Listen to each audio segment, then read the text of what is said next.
Hello, it's Monday the 22nd. I'm FX Plu, and this is the market brief. So things are looking pretty good on the UK vaccination front. Boris is due on later today, and his roadmap is expected to outline how schools will reopen on March the 8th, and then further flexibility will be feathered in from the end of the month, March 29th. But despite all the growing confidence, we've got several MPC members still believing that negative rates may be needed later in the year.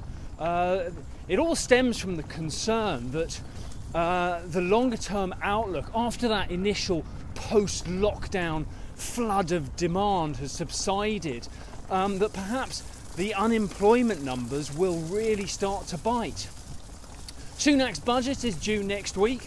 Currently expectation is that he'll probably extend the furlough scheme for the last time, and stamp duty might also get a mention, the stamp duty holiday.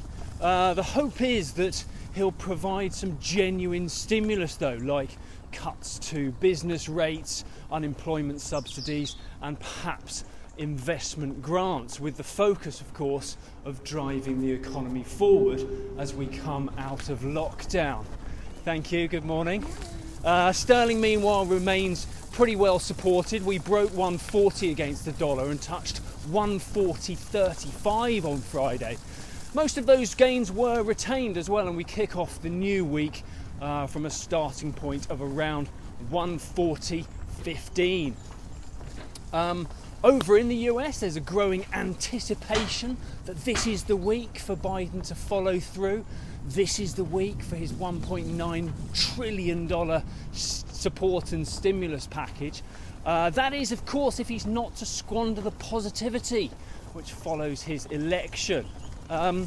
He made his first global address on Friday, where he declared that America is back. That, of course, made a welcome change to all the previous America First rhetoric.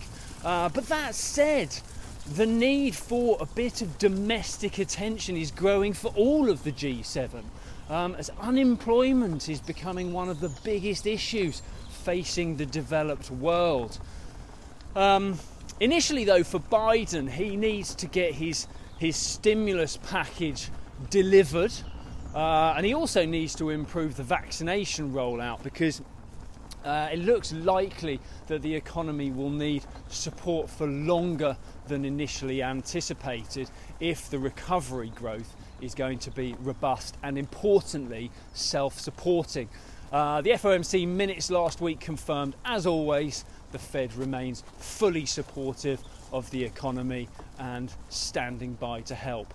The euro continued lower last week. Euro dollar saw a low of 120.25. We have recovered a little bit of ground, but we start the week from around the 121 starting point.